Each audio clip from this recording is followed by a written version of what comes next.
I mean, his last fight was breaking his leg against Dustin Poirier and then touting the greatest comeback in combat sports history, then doing the Ultimate Fighter, then signing to fight me, and then pulling out with another injury.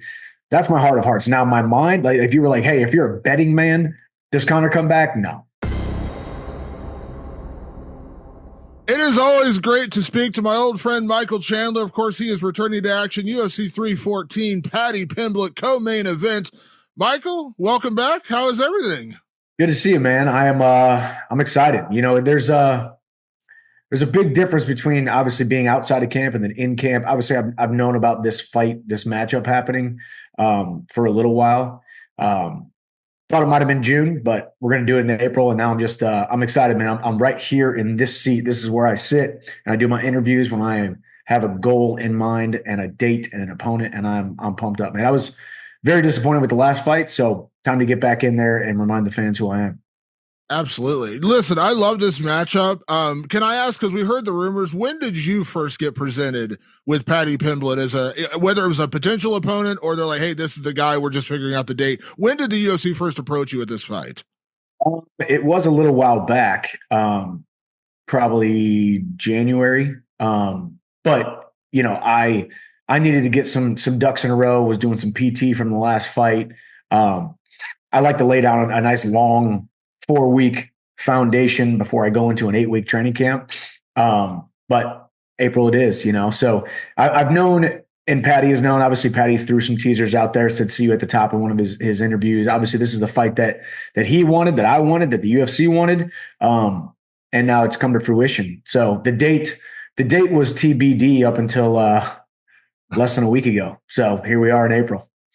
So can I ask, like, what was your initial reaction when they mentioned that name to you? Because when you look at your resume in the UFC, top five guy, champion, former champion, like that's all it's been. I mean, you could argue Conor McGregor was probably going to be the lowest ranked guy you fought just because he had been gone for so long. Were you surprised? Were you like, let's go? Like, what was your initial reaction when they said Paddy Pimblett? Because based on resume, this is a huge jump up for him. Yeah, based on resume, this is a huge jump up. But I mean, but you gotta, you know, this is the nature of the business, the nature of the sport, man. You gotta, you know, you fight the top guys, you get opportunities to fight for the title, you get the opportunities to fight for number one contender. And that's what I've done thus far in the UFC. And at some point, you've got to fight a guy who's outside the top 10 to remind, you know, number one, give them an opportunity. Number two, keep the division going. Number three, not just be a guy who only says yes to top 5 opponents. You know, you got, you had Poirier who fought Saint Denis, you had Gaethje who fought Fiziev, you got all these different guys, man. I think it wasn't even Dan Hooker outside the top 10 when he beat Gamrot. You know, you got these matchups that they just have to happen. And at some point you can't just sit around and sit on your hands and say, no, I'm only fighting top guys. Obviously I would love that. I threw Armin's name out there. Anybody inside the top 10 sounded great, but hey, man, Paddy Pimblett deserves an opportunity, and I deserve an opportunity to go out there and show the difference between the guys I have been fighting and a guy who's outside the top 10. And I believe I'm going to go out there and starch him. Got nothing against him. Big, you know, fan of him and his brand and how he does things. Great dude. But this is the right matchup at the right time, and it's a fun fight. It's a fight that the UFC world, the MMA fans are excited about. They're juiced about Paddy Pimblett fighting, and they're excited about him testing himself against a guy like me who's been through literal murderer's row of the UFC lightweight division. And as we sit here today, the UFC lightweight division was the most exciting division. Now it's even more exciting with the movement that's happening. You know, you look back at guys who have star potential to get identified kind of early on in their UFC careers. And I think of two people in particular, Conor being one and Sean O'Malley being the other. And there's an argument made by some fans that maybe the UFC protects them a little bit. Like they don't give them the hardest matchup starting out. And you could, I mean, listen, when you look at Sean O'Malley's record, you could say, yeah, until he got to Peter Yan, he didn't exactly face like the elite of the elite. Conor, up until he had the short notice fight with Chad Mendez, kind of like, well, he's not exactly fighting the elite of the elite. Now, once he got there, obviously Conor went out and sparked Jose Aldo and did some pretty great things, and Sean O'Malley went out and became champion. When this fight got made, I'm not going to name names, but I got a couple of text messages from fighters and a couple of manager people around the industry saying, I'm actually shocked they made this fight because Michael Chandler could absolutely go out there and spark Paddy Pimblett in the first 20 seconds of this fight. And they're actually kind of surprised that they gave you to him. Was there any of that? Not again. I know you have a ton of respect for him. Was there a little surprise just because it seems like they're building him and he does have that star potential? This is a really dangerous fight. Like this is an incredibly dangerous fight. And that was people were like, I can't believe they made this. Like they're actually kind of shocked they made this. It's a very dangerous fight for him. For sure. I mean, but this is the nature of the business, man. You know, you can only be building a foundation. You can only have the training wheels kept on for so long before you start really fighting the top guys. And this, April 12th is going to be, hey, is Paddy Pimblett top 10, top 5 talent? Is he a future champion or is he not? And for me, do I still have it? Do I still have the abilities to continue to trod my way toward a title? So these are answers these are questions that need to have answered. And April 12th, we get to find out, and it's true. I mean, the UFC does a great job of helping guys build foundations, certain guys, build foundations and build their resume. I mean, even, I guess you can't really say me, because whether you want to admit it or not, going from Bellator to the UFC is a huge, huge jump. There's people who try to say they're neck and neck and the talent over there, but it's not even close, right? So would it have been nice to come into the UFC and fight a top 25 guy, top 20 guy? Yeah, probably. But I sat in Hunter Campbell's office before I signed with the UFC and said, hey, I want to fight the toughest guys right away. And they obliged. I fought Dan Hooker right away, number 5. And that's how I entered into the top 5, entered into the title picture, entered into the momentum of the Murderers Row. First ballot Hall of Famers is all I've been fighting in a lot of ways, right? So a lot of questions will get answered on April 12th for myself, for Paddy, for the MMA world. And it'll be a lot of fun. I'm excited that I'm here in Florida. I'm in camp, going to do a 3-a-day tomorrow. I'll do a 2-a-day today. This is what I do, man. And I'm excited to go out there and lay it on the line. Is there risk involved fighting a guy outside the top 10? Absolutely. Is it a lot better to fight guys in the top 3? Of course. But I've had those opportunities, and now it's my opportunity to continue to show the fans who I am and the different levels inside the lightweight division. Absolutely. Let me backtrack with you, Michael, a little bit, because coming out of the Charles Oliveira fight, you are one of the guys, and I always appreciate this about you. You're very upfront and brutally honest when you go through wins and losses. When you go through a big win, you talk very honestly. When you go through a tough loss, and you were very brutally honest with yourself coming out of the Charles Oliveira fight. Can I ask, when a fight like that happens, and listen, it's the nature of the beast. I always remember the Matt Hughes quote. I tell everyone, if you're not losing, you're not fighting the right people. I always love that quote, because that's just the nature of the sport. You're going to lose eventually. How long, is there a time where you allow yourself to be kind of like sad and bummed about the way that fight went, and then you just have to get over it? Do you allow that to burn inside you, like going into this next fight, to say, I did not perform the way I want to perform, and I want to go out and almost, I don't want to say take it out on Paddy Pimblett, but kind of how do you do that? Because again, you've always been one of those guys, you've never shied away from a loss. You don't run away. If I texted you 2 days after the fight and said, hey man, let's talk, you're like, hey, let's go. You never shied away from talking brutally honest about your wins or your losses. So how long did it take you to kind of move past that? Or are you still kind of holding it inside? And as I said, maybe kind of taking it out on Paddy Pimblett in April?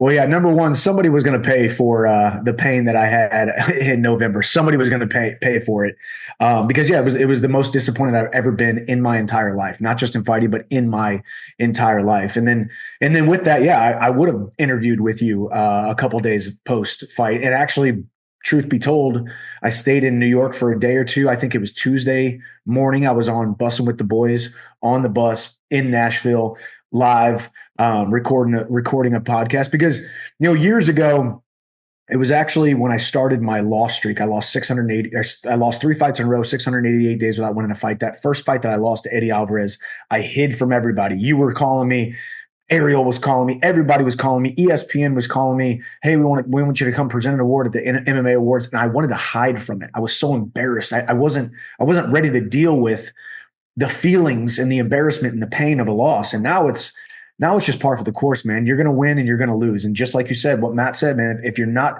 losing or taking losses, you're not training with the right people, sparring with the right people, fighting the right people. You're not challenging yourself enough. Only the mediocre can be expected to be at their best at all times because they're never challenging themselves. So that's what I've done thus far inside my UFC run. I think I was just so dang I was so dang sure that this is exactly how it was supposed to be, that I was going to lose to Charles Oliveira in the first fight, lose my opportunity at a world title to then get an opportunity to fight him for the number one contender spot, to then fight Islam, who's arguably is a bigger name, a more seasoned champion. And I was just 100% sure that I was going to win, man. And like you said, man, I'm not a big excuses guy, but I know what happened in that fight.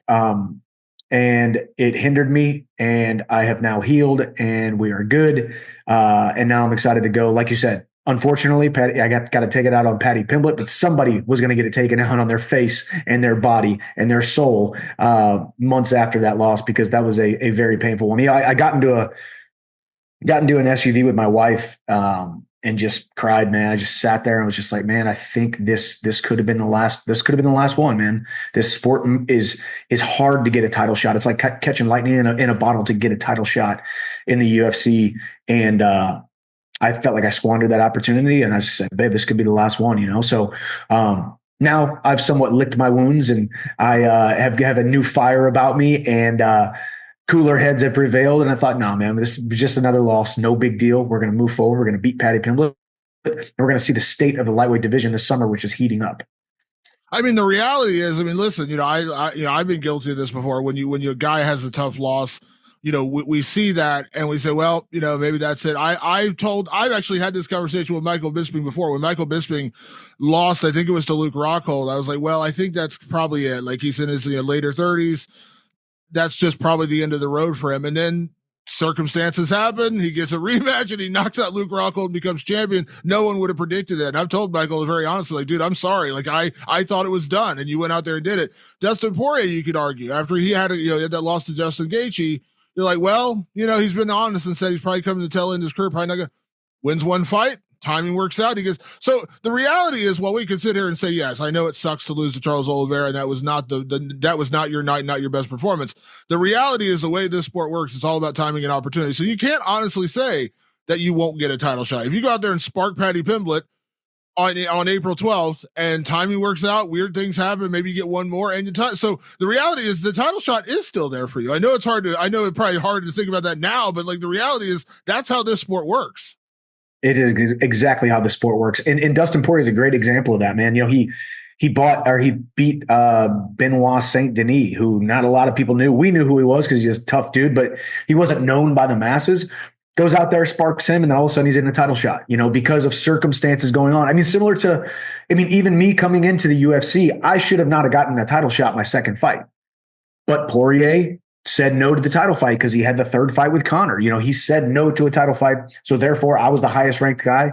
And I got the title shot after Khabib retires. That's just how this sport moves. You got Islam talking about moving up. You got Ilia Topuria coming into the division. Now you got Volk and Lopez fighting for the 145 title. Who would have thought Lopez would be fighting for the 145 title right now, this fast? You know, it's the sport is crazy. And, I just knew I wanted to get back on the horse, man. If there's one thing I learned, obviously I'll take a lot of flack for it. People make fun of me for waiting for Conor and doing that stuff. I signed a contract that said I'm going to do the Ultimate Fighter and I'm going to fight Conor McGregor. So I wanted to wait it out, figure it out, and we got the fight booked, and obviously he pulled out. So I think that fight happens maybe sometime down the line if he ever does come back. But I wanted to get right back on the horse. As soon as I was healthy, as soon as I was able to train again, I said yes to this fight.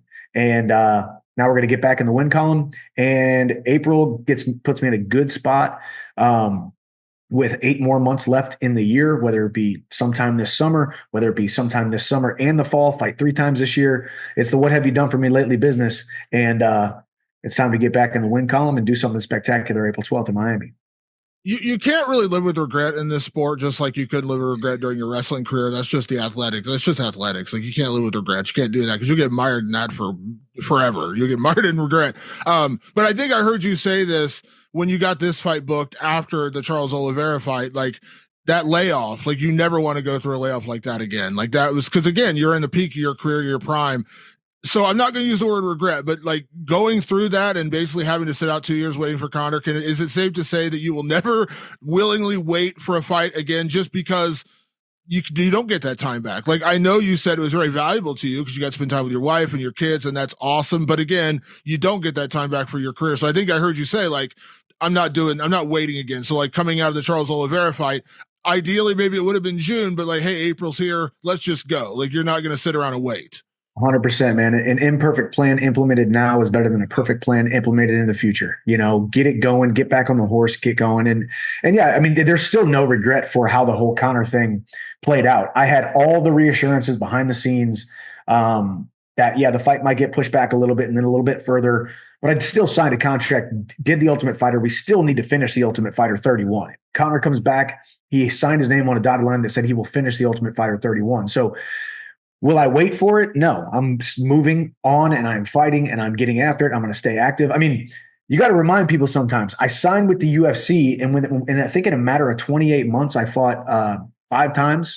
Fought for the world title, fought fight of the night, fight of the year, another candidate for fight of the year. I was very active. I was the type of guy who fought in the Bellator tournament, fought 6 fights in 13 months. I've been extremely active my entire career, and waiting a little bit made a little bit of sense for me, for the body to get the hunger back. And I won't say I had ring rust inside of the fight. I felt comfortable inside of the fight. Obviously, something happened injury-wise that kind of compromised me, and I wasn't able to actually fight the way that I need to fight. But here we are months later, completely healed up. Mind is healed up. Body is healed up. Heart is full, and I'm ready to get into the deep, deep trenches of this training camp starting tomorrow. This sport moves so fast, as you said. The sport is very much what have you done for me lately? It's kind of weird. Like, it was just last June you were scheduled to fight Conor. It seems like a lifetime ago now because we move on, and obviously you had to fight with Charles. Now you got this big fight with Paddy. And you just said it. Conor ever comes back, we're going to finish it. But let me ask your honest opinion, because I've said this very publicly. I have nothing against Conor, but obviously we know Conor's got a lot going on. In your heart of hearts, do you think we ever see Conor fight again? Because I've said publicly, I don't know that we will, because it just seems like as time passes and he has a lot of things going on, we know legally in the world what's going on. He's doing the BKFC thing. I've actually said, I think that, like, I do a podcast with Matt Brown, and Matt Brown has said, I think Conor just can't let it go. Like, he knows it's over, but that's who he is. He identifies as Conor McGregor, the fighter, and he doesn't want to let that go. In your heart of hearts, do you think we ever see Conor again? In my heart of hearts, yes. Because I think he wants to fight. He doesn't want to finish his fighting legacy the way he has done it. I mean, his last fight was breaking his leg against Dustin Poirier and then touting the greatest comeback in combat sports history, then doing the Ultimate Fighter, then signing to fight me, and then pulling out with another injury. That's my heart of hearts. Now, my mind, like, if you were like, hey, if you're a betting man, does Conor come back? No. I give it a slim chance, and like you said, I mean, I think he's just so intertwined in the shiny objects all around him, and he can't help himself but to go, reach at a shiny object. And with all due respect, Damon, you may be the same way. I may be the same way. If we had those opportunities, that's why I've never been overly critical of the man, because unless you've walked a mile in his shoes, do you have the right to criticize him? Right. So, and that's how I am with most of the guys that I fight, or everybody in the industry. I'm not living the same exact life as these guys. So, in my heart of hearts, I think he does come back eventually. But if I was a betting man, it's a slim chance. I ain't betting money on that horse. So right now, I bet money on the wrong horse for a little while. Now I'm betting on myself, continuing to bet on myself. Took the opportunity against Charles Oliveira.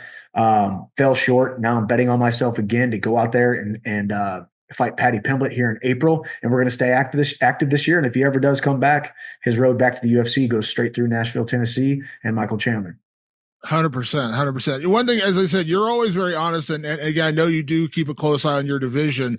Again, your focus is only April 12th, Paddy Pimblett, but we are kind of in a weird spot right now where Islam is, his situation in January didn't work out. Arman gets injured, gets knocked out. And I know some people disagree with me, but I was like, listen, when you have an injury like that, literally the day before the fight, the UFC is going to move on. Like it or not, they're going to move on, because unfortunately that's the nature of the beast. And so when Dana said he's probably going to fight again, a lot of people said, oh, that's not fair. And I said, well, listen, UFC puts a lot of money into marketing and building a fight. When you fall out, I'm not saying they blame you, but they're going to probably make you earn it again. Obviously, we now know the news Ilia Topuria is coming up, but he already dropped the belt. So the champ versus champ thing is not a marketable thing right now because he's no longer the champ. So I'm just curious, in your opinion, if you're looking at the lay of the land at lightweight right now, who actually is the most deserving contender? Charles Oliveira fought you in a number one contenders fight. You could argue he's done enough, and you could argue he beat Arman at UFC 300. Very close fight.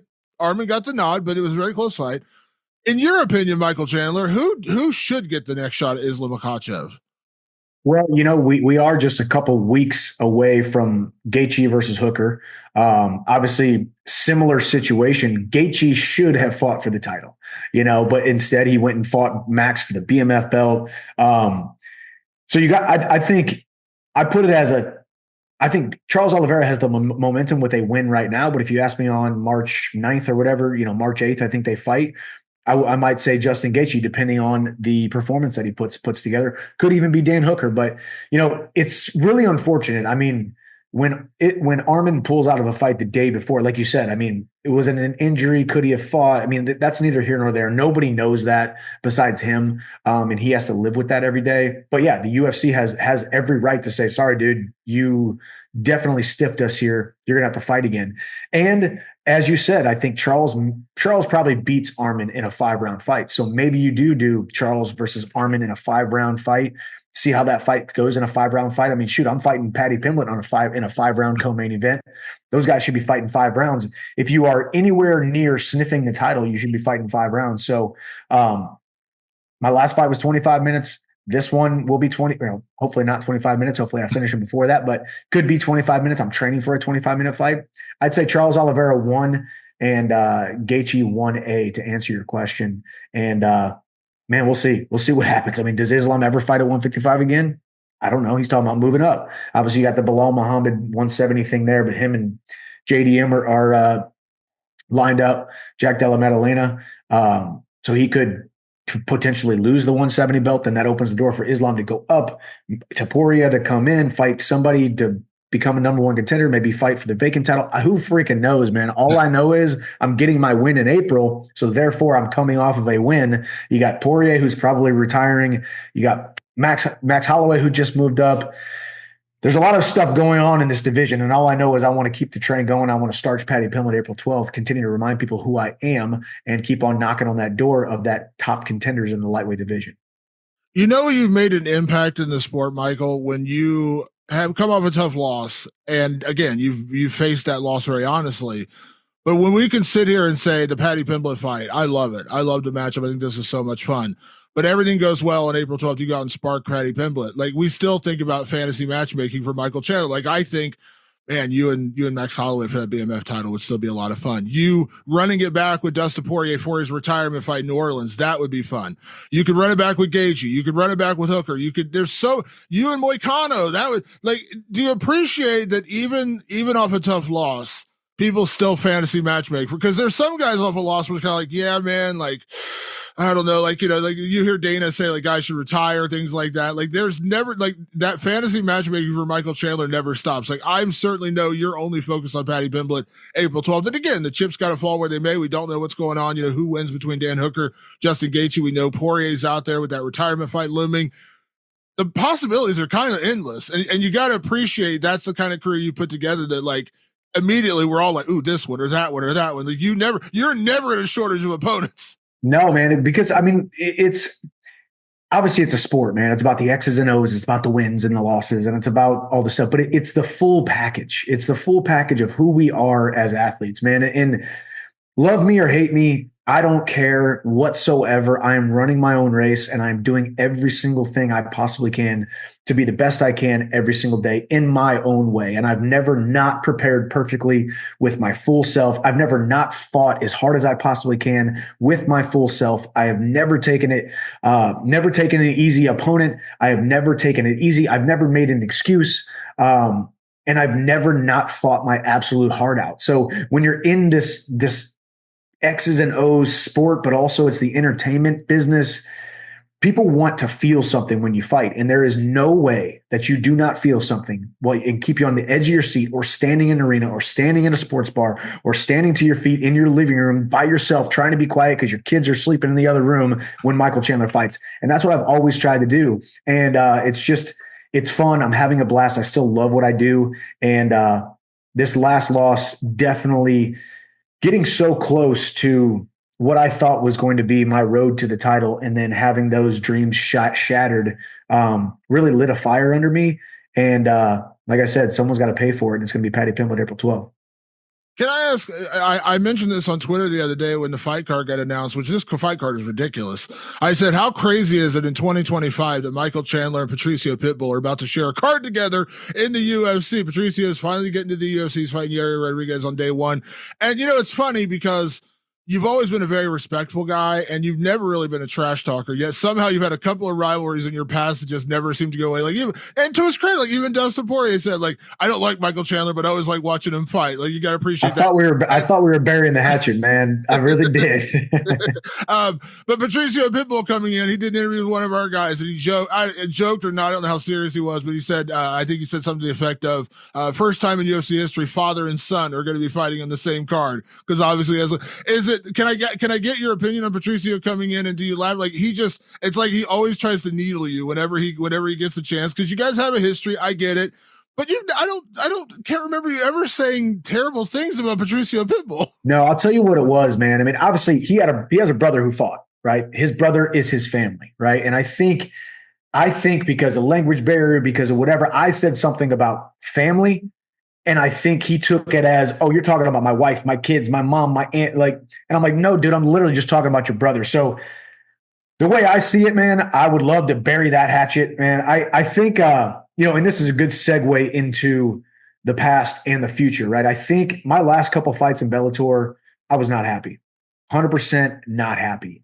I felt as though I was working just as hard as every single dude that you covered in the UFC. I was training just as hard as the UFC champion, just as hard as the number one guy in the world, just as hard as the biggest superstars on the planet, yet wasn't getting the credit for it, man. It was so hard to build a brand and build a career and build something outside of the UFC, because everything else, whether you like it or not, no matter what your opinion is, it isn't even close to what the UFC is, man. And I saw it, I knew it.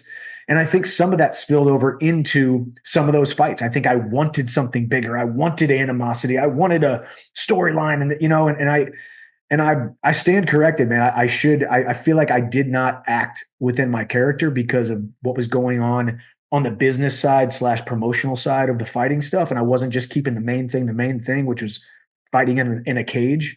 And Patricio was one of those guys. And, I'd love to bury the hatchet. I'm excited for him. Pumped for him. I know for a fact, 1,000%, he is very happy with the decision that he has made. I mean, you could go through the laundry list of all the tweets that are coming out right now, straight to Don Davis and straight to, before it was Bellator, straight to these other organizations. Give me a fight. People holding people hostage. They're not happy. Whether you like it or not, whether the UFC is the big bad guy who makes all the money and doesn't pay their guys enough, this is the only place in the entire world to build a ridiculously large mixed martial arts career. And the UFC is going to keep doing what they're doing, and you're going to keep seeing guys come over, because I think the writing is on the wall, and it's pretty black and white, man. There's a lot of people who are not happy outside of the UFC, and I don't see – who knows how long PFL sticks around. I got a training partner of mine, a young kid named Alex Berganda, who is now released from PFL. Have no idea how that happened. He just texted me the other day, hey, man, I'm released. So I don't know what they're doing with their organization. This is a young, up-and-coming, bright star. This kid, in my opinion, could be UFC champion in the next 8 years. That's how good he is. And somehow he ends up not under contract, which I'm happy about, because I'm going to get him on Contender Series, or I'm going to get him a short notice in the UFC. But the UFC is the only place to build a worthwhile, meaningful mixed martial arts career. And now you're seeing Patricio come over, and you see Aaron Pico talking about it. You're seeing everybody wants to come over. So I'm excited about it. And as I said, we always talk about fantasy matchmaking. Pitbull, as you just said right there is a chance to kind of settle some unfinished business. 2 years ago, I'm not an unfinished business kind of guy, man. I'm like, man, if I lost to you, whatever, I can sleep at night. If I beat you, whatever, I can sleep at night. That's definitely not a fight I'm interested in, man. I mean, in the top. I mean, well, I guess he could end up being top 5 if he beats Yair Rodriguez with on the card of a vacant 145 title. So UFC knows what they're doing. They're putting him in a good spot, and now he's got an opportunity to sink or swim. Yeah, it's interesting though. But like I said, there's never a shortage of fights for you. That's the great thing about it. There's never a shortage of opportunities. And kind of closing out on this with Paddy Pimblett, Again, and I like, by the way, the video is hilarious, putting on the blonde wig, and I loved his comment. Like, there was no animosity. He's like, I love it. See you at the top. I thought it was great. So it doesn't feel like there's going to be any kind of animosity here. It seems like he has a lot of respect for you. You have a lot of respect for him. But again, something I go back to earlier in our interview where I said that the immediate reaction was, man, I'm actually kind of shocked they gave Paddy to Michael Chandler, because it seems so. In your heart of hearts, again, you're ready for 5 rounds, you're prepared for 5 rounds, you did it. If you would have told me 6 months ago you were going to go 5 rounds with Charles Oliveira, I said there's no chance. It's just going to be a war until it's over. Okay, it is what it is. But in your heart of hearts, do you think you go out there and, like, it's almost like a wake up call to say, remind people who you are, and saying that, I'm not saying this in a negative way, but Paddy's not at that level yet. Is there any part of that with this fight? Yeah, for sure, man. I mean, people talk about my record all the time, right? You're this and this in the UFC, don't have a winning record, and it's like, okay, well, let's see what happens when I fight a normal guy. The guys I have been fighting are not normal. I mean, even Tony Ferguson, who obviously was on a loss streak at that time, but he's still a very, very tough puzzle to solve. And I went out and obviously got knockout of the year, and Paddy went 15 minutes with him, and it was arguably fading pretty hard in the 3rd round. But yeah, no, this is just a great opportunity. I love the matchup. I do love. I mean, yeah, you're probably going to see the wig a couple more times this camp, man. I mean, I want to have fun with it, man. I got nothing bad to say about Paddy Pimblett. Does that mean I'm not going to try to absolutely separate him from consciousness every single moment of this fight? Of course I am. And I think there's a mutual respect there. I like these type of matchups, and we're going to see that there's different levels to this game, and there's going to be a big difference. I mean, Dan Hooker was number 5. I starched him in 2.5 minutes, which Dustin Poirier couldn't do it in 25 minutes. Tony Ferguson had never been knocked unconscious. I knocked him unconscious. My losses have been to 3 first ballot Hall of Famers, former champions, and now I'm fighting Paddy Pimblett. So if the past is any predictor of the future, something spectacular is happening April 12th. I'm going to rip off a couple backflips, rip off a sick promo with the American flag. Donald Trump will probably be sitting there cage side, and I'm going to have so much momentum that I'm going to be 1 fight away from fighting for the title, because there's a lot of craziness happening this summer with the lightweight division, and it's going to be a lot of fun. What does DC always say? There's levels to this. That's the April 12th. There's levels to this. Yeah, I mean, that's what I plan. That's what I plan on showing, man. Last thing, so this one's actually kind of weirdly almost like a backyard fight for you, because you train in Florida and Miami's right down the road. I've been down that area, so I know you're not too far. Are we ever going to get you a home fight in Nashville? Is that possible? Because I love Nashville. When I've covered UFC events there, I love Nashville. I love that town. I love that city. So what do you think? Can we get because Dustin's getting his retirement fight in New Orleans. They seem like they're going to do that for him. I know you're not retiring, but I'm saying, like, can we ever get you or would you even want to fight in Nashville? Yeah, I don't know. I think I would actually, man, because I got something planned for a retirement fight, possibly. And it would include some people who live in Nashville. But man, I mean, it's. I still got a lot of gas left in this tank. So, but I think I have talked to Hunter Campbell about it. He says Nashville is a great market, loves Nashville. So I think we're going to continue to go to Nashville each year. The crazy thing is, Damon, this will be my 7th fight, and I haven't fought in Las Vegas yet. So when I actually talked to Hunter about it, we brought it up numerous times. Man, like, I almost want to say no to this fight, even though everything tells me to say yes, because it's in Miami and I want to fight in Las Vegas. I deserve to fight in Las Vegas.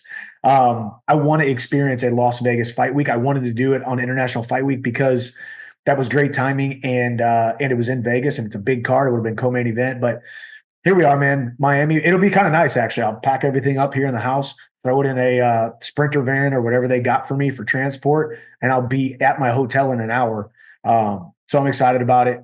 So Miami is always a great market too. Like I said, Trump usually shows up, the place goes crazy. Last year I went, and it was a huge card, big pop from the crowd, and it'll be a fun one.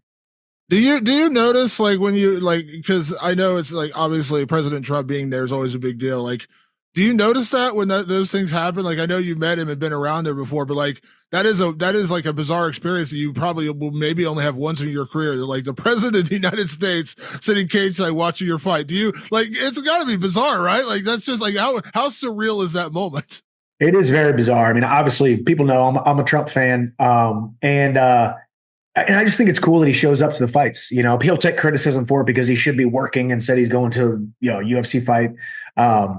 But it was interesting in the last fight because obviously you don't want to think about it, honestly. Like it's kind of like my son when my son came to the first fight, it's like I'm happy he's there, but also I don't want to think about it because I don't want any undue pressure. I don't want any outside circumstances. Last thing I wanted to think about was I'm pacing back and forth as Bruce Buffer's about to announce I'm about to go fight a guy who wants to take my head off. And I'm like, oh, I wonder what Trump's thinking right now, So not to mention Kid Rock, Elon Musk, Tulsi Gabbard, RFK, both Trump Jr. and Eric. So yeah, man, it was definitely cool. It was definitely surreal. I got to go around and talk to everybody and take pictures with him, and it was pretty cool. I shook his hand and he whispered in my ear, he goes, "You're one bad mofo." So I was like, sorry, I couldn't get the win, but he's like, it's all right, man. You're one bad mofo. So it was good, man. It was a lot of fun. And hopefully we'll recreate that, except get my hand raised, rip off a couple backflips. Maybe I'll do a backflip with the red, white, and blue in my hands. We'll see. I like it. Well, Michael, it's always a pleasure. I always appreciate you taking time. Obviously, have a great training camp. Save time down there. Have fun in the fight, man. Cannot wait for April 12th. This card is insane. Top to bottom, it's a stack card. So I can't wait. I know you can't wait. And thank you as always for the time. I appreciate it. You got it, man. Thank you, man. I'll see you at the top.